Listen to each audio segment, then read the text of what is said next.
Eto na boy, last G. Bago ako mag-mythic, makakapag-mythic na ba ako? Makakaalis na ba ako sa mundo ng mga halimaw? Binigla pa talaga ako ng Yusong. Akala niya ako yung mapapatay niya. Siya tuloy yung na first blood ko.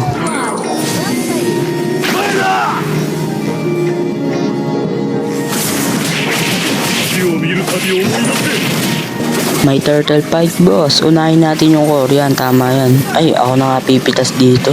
Patay ang gago. Grabe tong Yusong, oh. Galit na galit sa akin. Gusto talaga akong habulin eh. Kung mahabol mo ko. Superb control. Great play. Brilliant damage. That was amazing.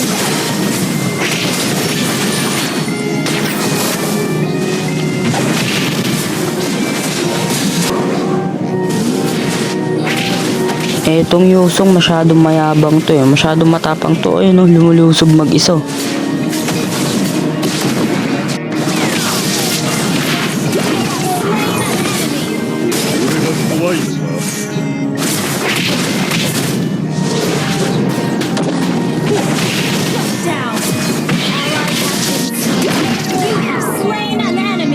Dito nga, lobat na nga pala ako dito. Ayun no, nakalagay na yung ano, pag notification na dito sa email ko na low battery na ako, kailangan ko nang mag-charge. Ay wala, pitas sa akin tong Yusong pag to bumaba. Ayan, pak. Akin na to boss, patay na to. Akin tong kill na to eh. Lugago, naka-S ng Asia, palibasa naka-Sky Piercer. Tapos ngayon ako pa ngayon na namatay.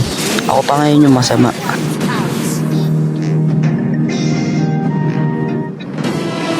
Ayun boss, nakapag-mythic bago malobat, nakaalis na rin ako sa mundo ng mga halimaw sa wakas.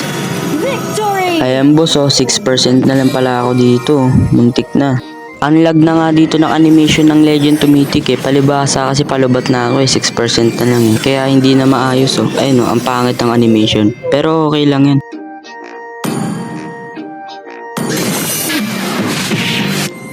Gagi ka boss, silver ako, parang nagpabuhat ako.